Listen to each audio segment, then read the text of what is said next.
Interrogation que doit se poser l'homme vis-à-vis la conscientisation de ses corps est simple, elle est formelle et elle est indiscutable. Cette interrogation est fondée sur le choix que doit faire l'individu dans ses activités personnelles, à la fois sur le plan social et à la fois sur le plan interne. Toute proposition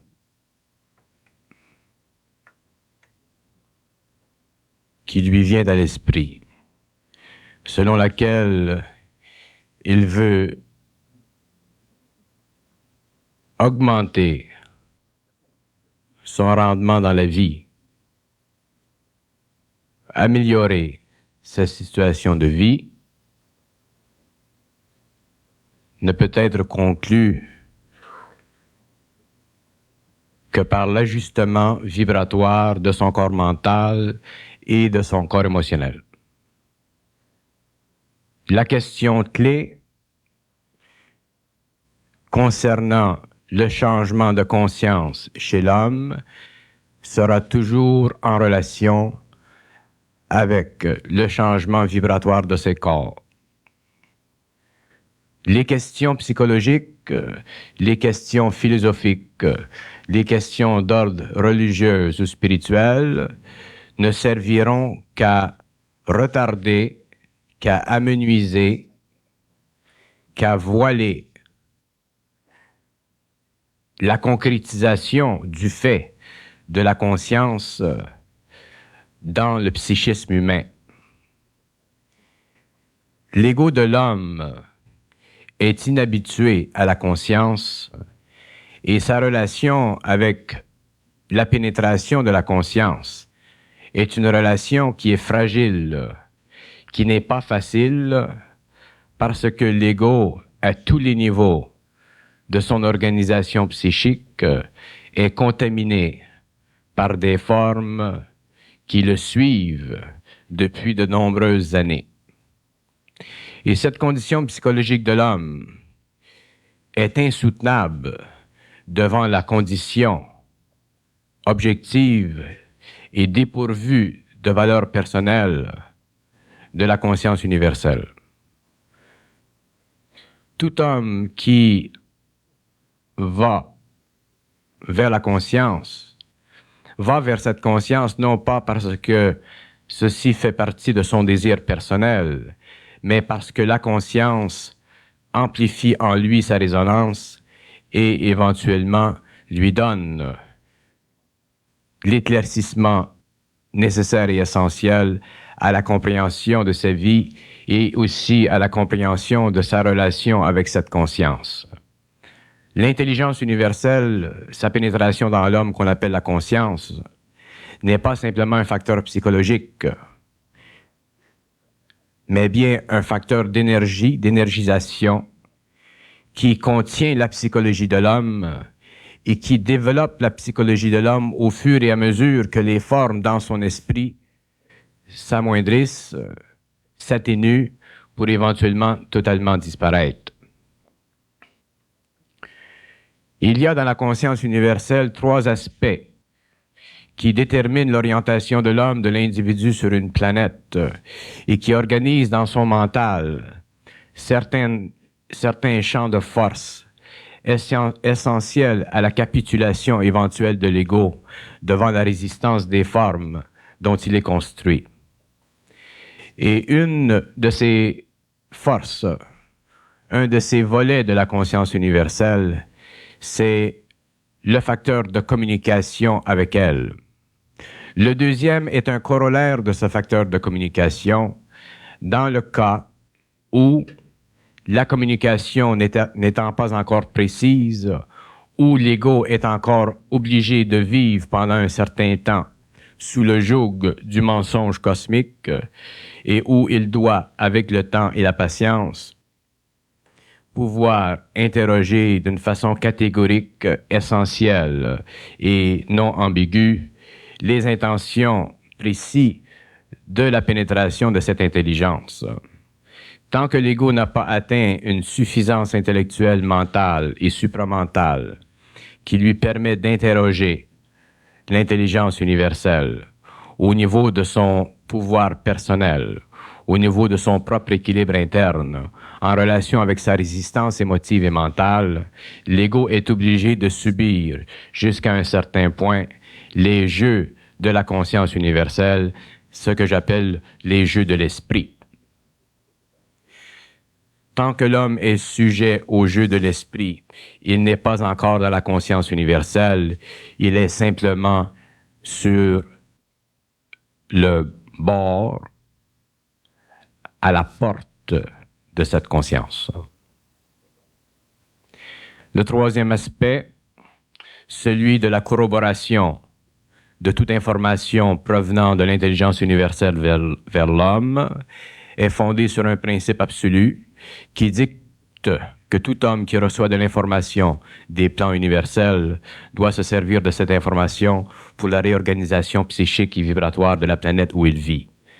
Effectivement, les hommes ne sont pas encore prêts à cet état d'esprit et pour cette raison, toute information qu'ils reçoivent de la conscience universelle sert simplement pour le moment à la réorganisation psychologique de leurs propres êtres afin de troubler l'esprit de leur mental et de réorganiser l'émotion de leur esprit pour qu'un jour ils en viennent à pouvoir atteindre un niveau de sensibilisation assez exact pour ne jamais troubler l'esprit de ceux avec lesquels ils parlent parce que ce qu'ils diront dans ces temps-là sera exact et inaltérable.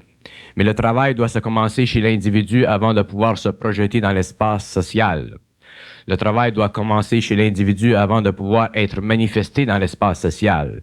Et tant que l'espace social n'est pas prêt à recevoir sur un plan global cette énergie en tant que collectivité consciente mondiale, l'homme doit travailler, vivre de la conscience universelle, mais au niveau de la personnalisation de cette énergie et dans le cadre de l'information et des lois de l'information qui le regardent, lois qui sont sujettes à mépriser son intelligence, à mépriser son émotionnel spirituel et à mépriser tout ce qu'il considère important dans la vie. Les interrogations de l'ego envers la conscience universelle sont les interrogations de l'ego. Les questions de l'ego, les questions intelligentes et essentielles de l'ego pour sa propre orientation font aussi partie de l'ego. Tout ce que fait l'ego fait partie de l'ego et tant qu'il y a chez l'ego de la subjectivité, quel que soit le voile ou la dimension de cette subjectivité, la conscience universelle doit refreindre sa pénétration du mental afin de permettre à l'ego de trouver un autre niveau de vibration et de pouvoir éventuellement se raccorder parfaitement dans l'universalité de la conscience avec les hommes qui possèdent cette conscience. Les jeux de l'ego sont regardés par la conscience universelle comme un passé. Ils sont regardés comme faisant partie de l'ancienne psychologie du vieil ego, de l'homme ancien, et comme la conscience universelle fait partie d'un cycle nouveau, où l'homme doit réorienter ses forces, son énergie, et rediffuser, soit sur le plan matériel ou sur les autres plans, la quantité essentielle d'énergie qu'il possède, cet ego doit être revitalisé, rechangé, retransformé et abattu. Et lorsque je dis abattu dans un terme qui est clair et net. Le temps viendra où l'ego, l'ancien ego de l'homme, quelle que soit la dimensionnalité de son expérience, quelle que soit la qualité vibratoire de sa psychologie et quelle que soit la psychologie de sa vibration, devra retourner dans le passé et mettre le voile blanc sur ce qu'il croyait comme étant réel pour découvrir que le réel n'a jamais été connu de lui et que le réel n'est connu de l'homme que lorsque l'homme est dans le réel. Toute transition vers le réel nécessite chez l'homme une période d'ajustement vibratoire afin de lui permettre d'entrer en communication visuelle directe avec la lumière sans que son esprit soit affecté par cette énergie. Les contentions psychologiques de l'homme, les vertus spirituelles liées à sa fonction évolutive sur la planète Terre, ces vertus spirituelles liées à l'organisation et à l'harmonisation des formes sociales, font partie de l'ancien homme, font partie de l'ego ancien, du vieil ego. Et je parle pour demain lorsque je dis que l'homme, qui devra reconnaître éventuellement la qualité essentielle de l'ego neuf et réaliser que l'ego neuf n'a aucun lien avec l'ego ancien, que cet homme sera obligé, dans le passage étroit entre lui-même et les forces universelles, de comprendre que ce qu'il sait ne peut être exclu de ce qu'il ne sait pas. Et lorsque l'homme aura compris que ce qu'il sait ne peut être exclu de ce qu'il ne sait pas, c'est à ce moment-là qu'il réalisera que ce qu'il sait n'appartient pas à lui et ne fait pas partie de lui, mais vient et passe par lui et devient automatiquement une prépossession de l'intelligence sur l'homme, lien essentiel dans la manifestation de l'énergie de l'intelligence au cours de l'évolution de la 6e race. Les prérogatives de l'ego, les prérogatives de la psychologie de l'ego, les prérogatives de l'intelligence de l'ego, les conclusions de l'ego, quelles que soient valables ces conclusions aux yeux de l'ego, seront retournées devant la force et devant la pénétration de cette conscience personnelle et individuelle. On peut discuter avec l'homme, on peut trahir l'homme, on peut changer d'avis avec l'homme, on ne peut pas travestir le mouvement d'énergie qui pénètre dans l'homme et qui provient des plans de l'âme. On peut développer, on peut ramifier avec l'homme, mais avec la conscience universelle, on ne peut plus jouer car elle est absolue. Et comme aucun homme sur la planète ne possède de pouvoir sur l'homme en relation avec la conscience universelle, il est évident que c'est la conscience universelle qui aura sur l'homme le dernier mot. Et dans le cadre de cette expression, je cite à faire connaître que tous les hommes, quel que soit leur milieu, quelle que soit leur nation ou leur race, qui auront à passer par le champ de transformation de cette énergie, seront obligés de reconnaître un jour ou l'autre qu'ils n'appartiennent plus à la race humaine. Mais ne plus appartenir à la race humaine est un facteur psychologique et vibratoire, est une dimension de la conscience qui ne se manifeste pas dans des termes humains et qui ne se manifeste pas non plus dans des actions humaines. De sorte que l'homme peut très bien appartenir à la race humaine, dans ce sens qu'il peut activer son énergie sur un plan humain, à l'intérieur de certaines structures déjà établies par l'histoire. Mais lorsqu'il entre en contact avec certaines forces qui font partie de plans et de mondes supérieurs, à ce moment-là, il n'appartient plus à la race humaine. Et l'ego nouveau devra réaliser dans un temps, devant lui, qu'il y a sur la Terre deux races, la race humaine ancienne et la race humaine nouvelle. Et lorsque l'ego est appuyé dans la conscience de cette sagesse interne, il est à ce moment-là sur le point de commencer à comprendre sa relation avec les forces de la conscience universelle et il est sur le point de commencer à changer de direction, c'est-à-dire au lieu de se mouvoir ou de se déplacer sur le plan horizontal, il fonctionne simplement en relation avec la verticalité. Quelle que soit la conscience de l'ego, au stage où elle se présente, cette conscience doit et sera amplifiée. Quelle que soit la résistance de l'ego à la pénétration et à l'amplification de cette conscience, la résistance de l'ego n'est qu'un facteur de temps. Ceux qui devront, pour une raison ou une autre, se retirer de cette action de l'énergie de la conscience se retireront naturellement, sans bruit ni fracas. Mais ceux qui continueront à évoluer dans cette dimensionnalité de l'expérience humaine trouveront un jour ou l'autre, une année ou une autre, dans un mois ou dans un autre, une relation intégrale, absolue et irréductible. Je commence ce dialogue afin de permettre à certaines personnes de réaliser que ce qui se passe avec eux se passe avec eux et non pas avec la société. Que ce qui se passera dans l'avenir, ce qui sera connu de chacun de vous dans l'avenir, sur un plan personnel, n'appartiendra qu'à vous et ne fera qu'avec la fonction psychologique et vibratoire que vous possédez. Les hommes ne sont plus liés les uns aux autres dans le cadre de la nouvelle énergie. Dans le cadre de la nouvelle fonction énergétique de la conscience universelle sur le plan humain, les hommes ne sont plus liés les uns aux autres.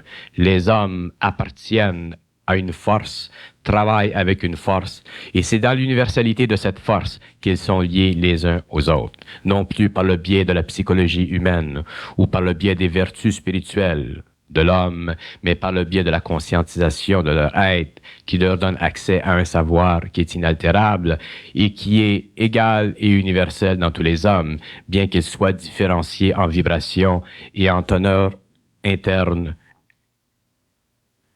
quant au discernement.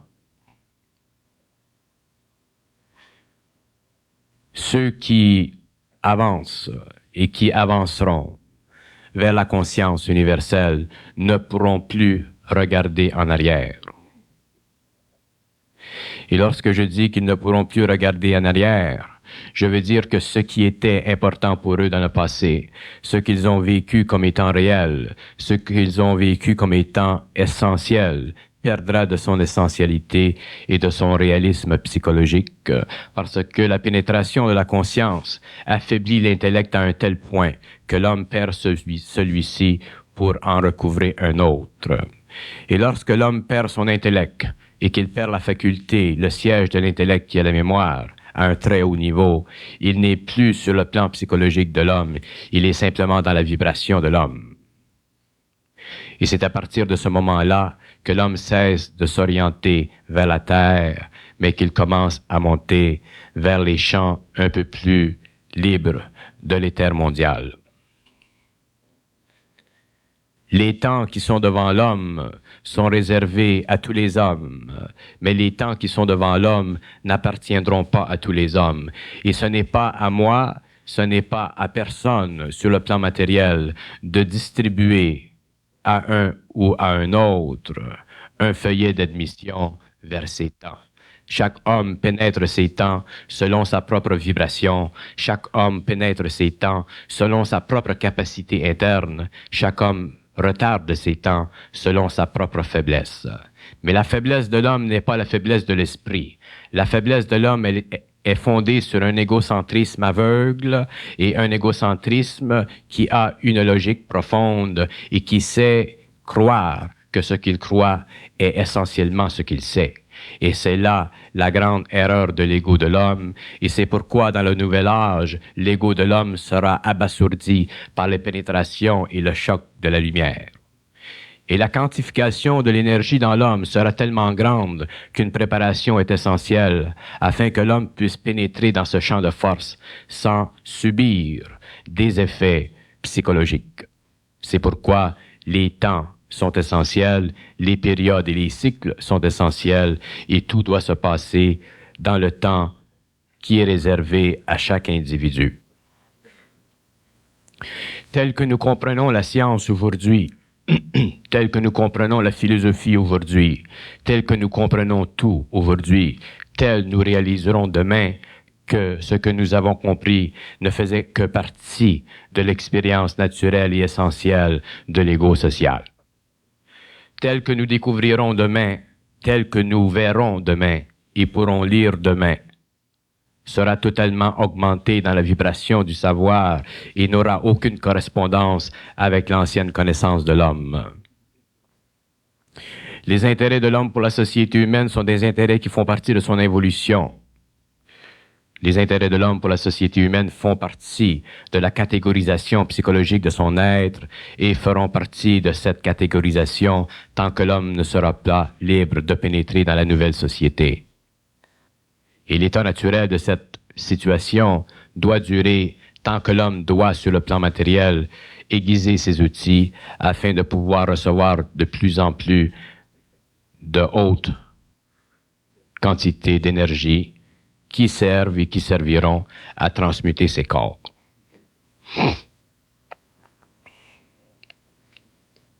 Ce que nous savons de l'homme est inquiétant. Ce que nous savons de la conscience de l'homme est inquiétant. Ce que nous ne savons pas de l'homme est terrible. Il est terrible parce que l'homme qui ne sait pas ce qui est devant lui ne peut pas vivre, collaborer, travailler avec ce qui est devant lui. On ne peut pas partager la conscience avec l'inconscience. On ne peut pas partager la lumière avec l'absence de la lumière. On ne peut pas partager les conditions psychologiques qui sont chères à l'ego avec la lumière. La lumière ne se partage pas, le savoir ne se partage pas, la conscience ne se partage pas. L'ego qui tend vers cette conscience, vers ce savoir, vers cette lumière, doit et sera forcé, d'une façon ou d'une autre, de laisser tomber derrière lui le passé de son intelligence. Quel que soit ce que croit l'ego, sera démoli. Tout ce que croit l'ego sera démoli. Parce que la croyance de l'ego fait partie de l'ego et tout ce qui est de l'ego ne fait pas partie de la lumière. Et l'ego qui croit que ce qu'il sait est exact fait la même erreur, non pas envers la société qui l'influence, mais envers les forces internes qui l'influencent.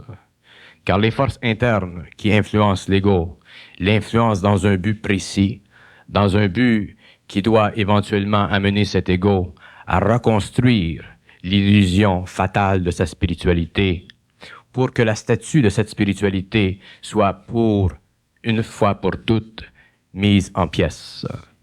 Et l'ego dont la statue de la spiritualité ne sera pas mise en pièces n'aura pas accès à la puissance supramentale de son énergie, car dans le supramental, la forme n'existe pas. Et dans le supramental, la forme doit être créée. Elle n'existe pas dans l'ancien monde et elle doit être créée pour le monde nouveau, de sorte que la connaissance qui a influé sur l'homme dans le passé et qui doit un jour dans le futur influer, cette connaissance doit être totalement nouvelle et n'avoir aucun regard dans le passé. Or, tant que l'ego est dans le passé, tant que l'ego a lien avec une forme quelconque, il a un pied dans le passé et la conscience, au cours des années, sera essentielle pour la destruction de la forme qui maintient l'ego dans le passé. L'homme est un être sentimental. L'homme est un être bon. L'homme est un être qui cherche quelque chose. L'homme est un être qui cherche l'intégration. Mais l'homme est un être qui ne sait pas ce qu'est la conscience. Et comme tous les mouvements cosmiques dans l'univers sont instantanés, et comme tous les mouvements cosmiques dans l'univers sont toujours voilés, et comme l'ego n'est jamais mis aux nouvelles, au courant des mouvements de l'esprit sur un plan quelconque, il suffit à l'homme de passer dans le champ de cet esprit pour réaliser qu'à un certain moment donné, la partie de l'ego est perdue et que la partie de la conscience commence à se faire connaître. Et c'est à partir de ce moment-là que l'ego commence à se délier, à changer de couleur, à amenuiser ses angles aigus et à recouvrer un peu plus de sa conscience personnelle. Il ne doit y exister entre les hommes aucune désharmonie. Il ne doit y exister entre les hommes aucune faction. Il ne doit y exister entre les hommes rien qui divise les hommes, parce que ce qui divise les hommes fait partie de la conscience de l'ego. Et la conscience universelle qui descend sur la terre sera tellement puissante que les forces de la forme, quelles que soient les raisons de ces forces, seront mises en pièces.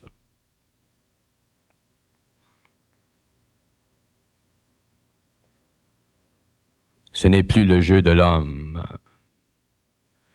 ce n'est plus la manière de l'homme, ce n'est plus la façon de l'homme, ce n'est plus le temps de l'homme, c'est le temps d'un homme neuf, d'un homme nouveau, et le travail qui doit se faire dans cet homme pour le construire est un travail essentiellement intérieur qui n'est pas sous le contrôle de l'ego humain. Et lorsque je dis que le travail n'est pas sous le contrôle de l'ego humain, je dis ceci en pleine connaissance de cause.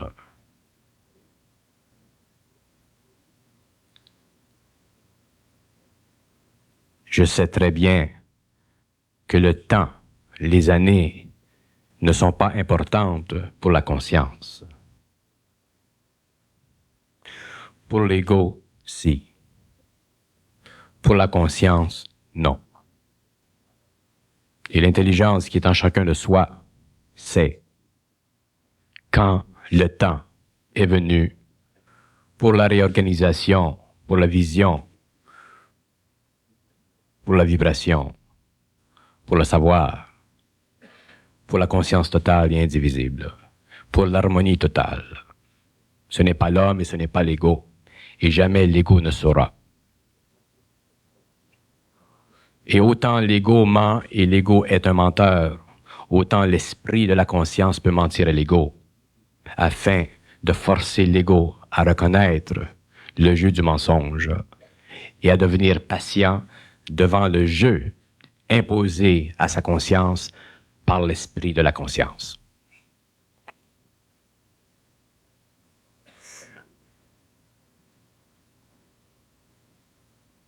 Ce n'est pas l'ego qui dicte les lois universelles. Ce n'est pas l'ego qui dicte à la conscience comment transmuter ses forces. Ce n'est pas l'ego qui dicte. Dans le passé, l'ego a pris la prérogative de bien vouloir croire qu'il dictait l'orientation de sa vie. Et son illusion est tellement profonde que l'ego, pendant des années, a accumulé des formes et des formes et des formes pour se sécuriser dans ce qu'il croyait comme étant cela. Mais l'ego découvrira, avec le temps, que la conscience dirige tout, jusque dans les moindres détails de la vie matérielle. Et c'est à ce moment-là que l'homme réalise que l'ego doit faire place, que l'ego n'a qu'un rôle dans la vie, c'est de canaliser l'énergie et de manifester selon ses outils les formes énergétiques de cette pulsation. Tout le reste n'est qu'une illusion de l'ego. Et toutes les illusions de l'ego seront une à une démolies, je vous l'assure.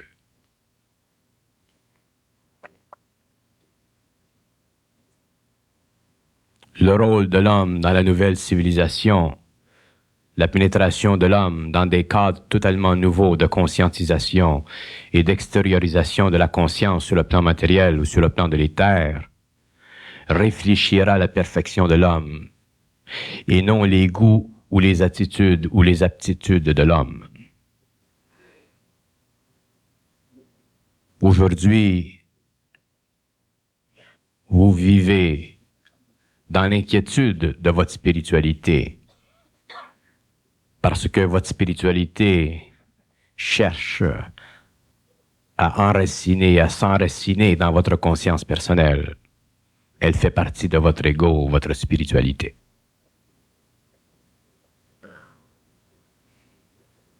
Le cosmos invisible a créé des formes, a constitué des formes pour l'évolution de l'homme. Il a constitué des formes pour permettre à l'homme d'évoluer parce qu'il avait perdu contact avec l'invisible. Si l'homme avait maintenu contact avec l'invisible, ces formes n'auraient pas été nécessaires.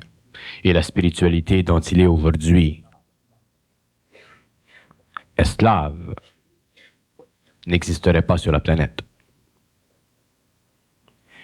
Mais la destruction de la spiritualité est plus difficile que la destruction de la forme psychologique matérialiste, parce qu'il est évident aux hommes qui cherchent et qui tendent vers des niveaux plus hauts de la conscience que le matérialisme n'est pas la fin de tout. Mais il est difficile à l'homme de concevoir que la spiritualité, surtout les hautes formes de la spiritualité, sont inviolables. Et je vous dis un jour que tous ceux qui sont ici dans la salle et qui s'achemineront vers ce point déterminé de l'avenir, où ils seront obligés de concrétiser dans leur propre conscience l'intelligence du principe infini de la conscience, seront obligés personnellement, seuls, de détruire en eux les moindres restes de leur spiritualité. Je suis le premier sur la planète à l'annoncer et je serai le dernier à en être convaincu et à en convaincre les autres de par leurs propres expériences.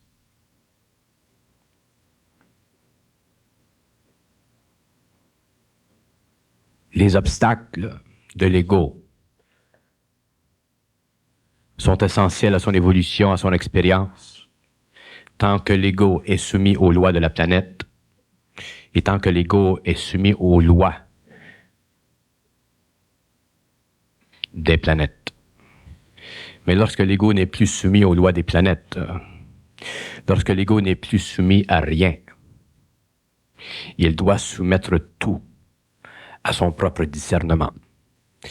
Et lorsque l'ego peut soumettre tout à son propre discernement, aucune forme ne peut résister à la vision parfaite et très claire qu'il a de l'esprit.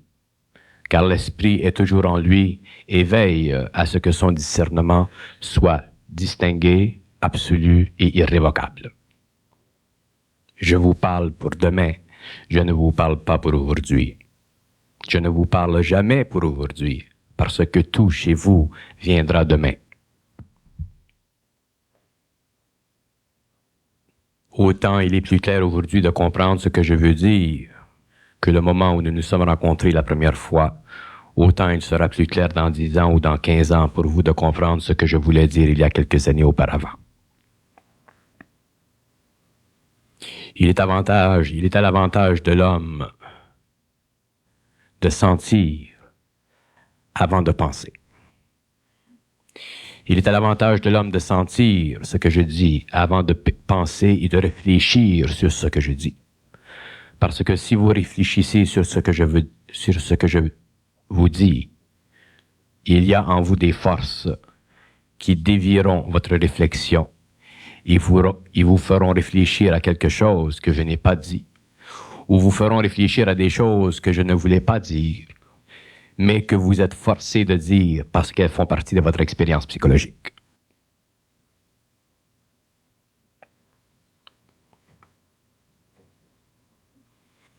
Tant que vous avez la soif, vous cherchez l'eau. Et l'eau que vous recevez, bien qu'elle soit nette et claire, sera contaminée par votre langue.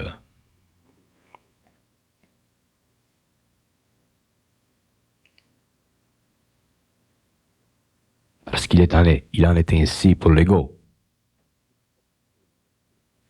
L'ego est une fonction inférieure et inconsciente de la hiérarchie. Le mental de l'homme, le mental inférieur de l'homme, doit être galvanisé, doit être rendu impénétrable à tout ce qui est extérieur à lui-même. Le mental de l'homme doit être un cristal. Et ce n'est que lorsqu'il est devenu cristal qu'il peut servir à éclairer l'esprit de l'homme d'une façon parfaite et à ne distinguer d'aucune façon entre le vrai et le faux.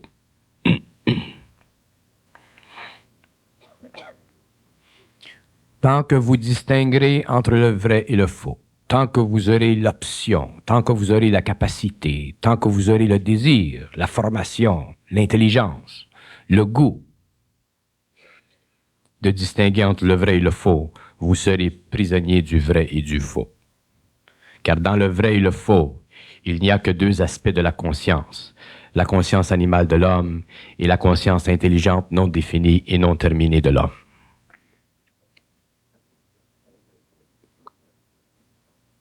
Le vrai et le faux servira à assujettir vos passions les plus variées que ce soit des passions morales, religieuses, spirituelles ou ésotériques spirituelles.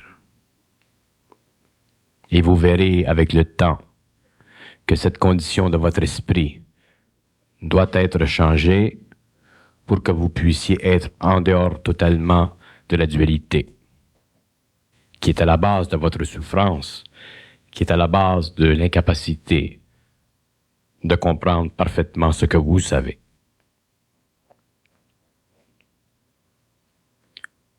Nous cherchons les hommes à nous interroger parce que nous cherchons. Et nous voulons que l'esprit descende en nous, que l'intelligence spirituelle descende en nous, ou que l'intelligence cosmique descende en nous, ou que toutes ces formes d'esprit que nous considérons comme étant universelles descendent en nous. Mais nous ne savons pas ce qu'est l'esprit. Nous connaissons le mot esprit. Nous connaissons le mot spirituel. Nous connaissons le mot Dieu. Nous connaissons le mot Christ. Nous connaissons des mots, mais nous ne savons pas ce qu'est l'esprit. Parce que l'esprit ne se définit pas par des mots. Lorsqu'un mot sert à véhiculer l'étrangeté du réel vis-à-vis le matériel, ces mots sont simplement des formes. Mais quelles sont les lois de ces mots? Quelles sont les lois de l'énergie qui fait partie de cette réalité qu'on appelle l'esprit? Quelles sont les lois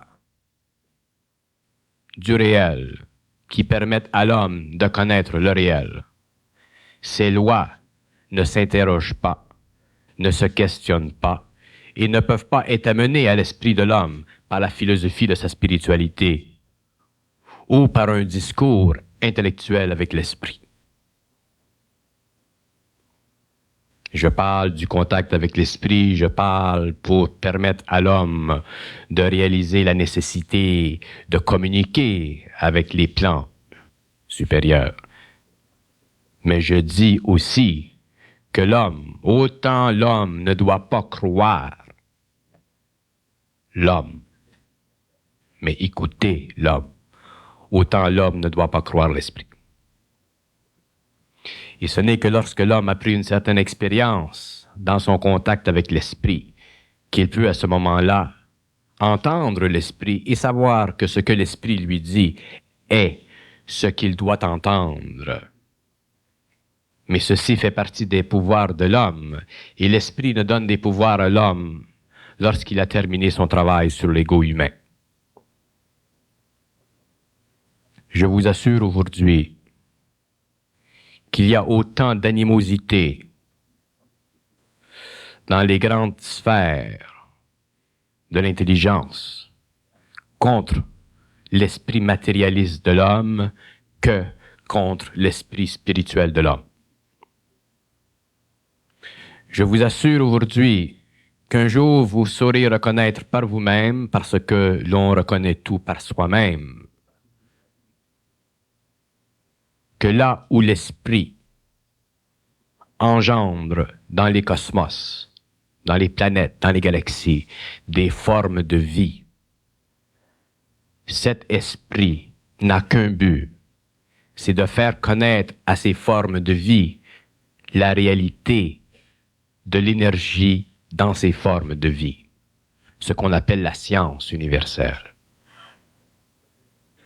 Mais comme l'esprit doit prendre son temps, comme le plan de l'évolution est complexe, les formes sont essentielles. Et c'est là que l'homme, dans son expérience, vit de ces formes, souffre de ces formes, jusqu'au moment où le raccordement avec l'esprit se fait en lui et où il doit et où il est forcé de redétruire ces formes, quel que soit le prix intérieur de la souffrance. Vous ne saurez jamais rien de spirituel. Vous ne comprendrez jamais rien par la spiritualité. Parce que la spiritualité est simplement une planche de salut pour l'espoir psychologique de l'ego qui n'a aucune volonté, qui ne connaît pas l'amour et qui n'est pas encore dans l'intelligence.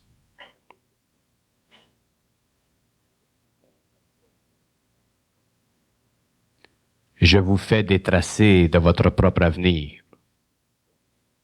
Simplement.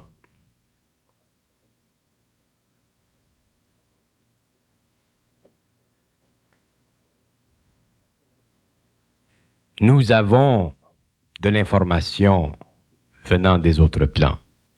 Beaucoup d'êtres. Mais l'information que nous avons des autres plans ne fait pas partie de la science de l'esprit. Elle fait partie de l'amour de l'esprit. Et lorsque l'information fait partie de l'amour de l'esprit, elle est insuffisante. À un certain moment, elle doit faire partie de la science de l'esprit. Et lorsqu'elle fait partie de la science de l'esprit, l'homme vit et est dans la science de l'esprit et connaît l'amour de l'esprit et les lois de cet amour en relation avec l'intelligence de cet amour et la volonté de cet amour et de cette intelligence.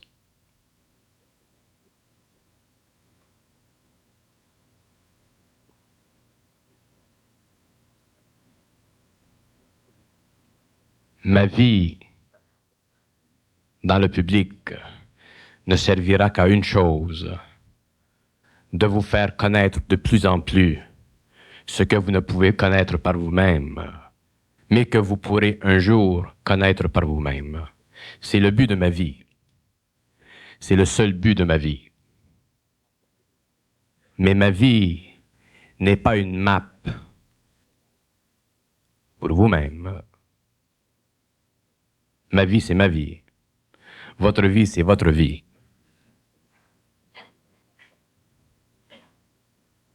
Mais dans le cadre de ma vie, de l'expérience de ma vie, je puis vous dire des choses que vous pourrez comprendre lorsque vous pourrez les comprendre. Mais d'ici à ce que ce temps vienne dans vos vies, vous souffrirez de ce que je vous dis. Car ce que je vous dis n'est pas pour le plaisir de votre ego, mais pour la réorganisation vibratoire de vos corps, afin que votre ego serve de canal à l'énergie.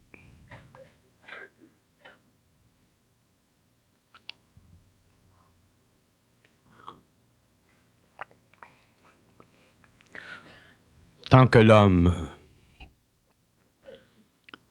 n'a pas souffert dans le fond de lui-même, il n'a pas touché à la conscience universelle. Aucun de vous ne touchera à la conscience universelle qui n'a pas souffert. Ce n'est pas que je opte pour la souffrance. Il y a différentes sortes de souffrances. Mais il y aura dans chaque homme une certaine souffrance. Et plus la souffrance est grande, plus la conscience est pénétrante, plus la vibration est haute. Que vous calculiez jusqu'où vous voulez souffrir, ceci fait partie aussi de votre ego. Que vous vous barricadiez dans des limites pour ne pas trop souffrir, ceci fait partie de votre ego. Mais si vous êtes marqué pour l'invisible, vous souffrirez.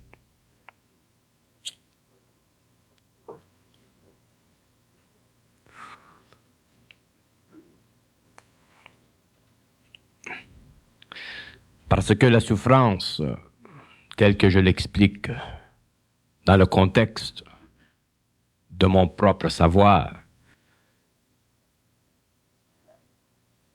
est la pénétration dans l'homme de force qu'il ne comprend pas et dont il ne comprend pas le plan, les raisons de pénétration et les lois.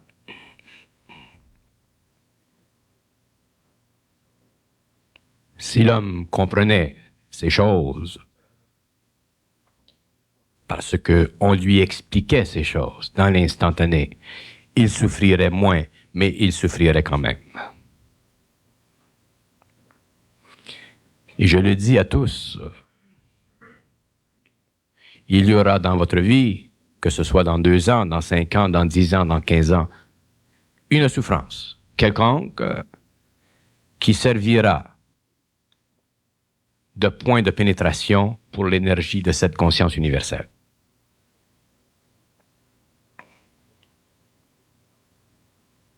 Je ne veux pas dramatiser la souffrance. Je ne veux pas moraliser sur la souffrance. Je ne suis pas moraliste. Mais j'explique la mécanique des lois de l'esprit et la mécanique des lois de pénétration de l'énergie de l'esprit dans l'homme. L'ancien ego versus le nouvel ego. Et la conscience universelle supramentale ne se servira que du nouvel ego.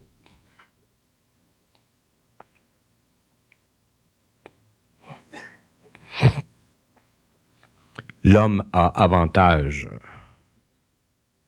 à écouter ce que je dis qu'à réfléchir sur ce que je dis.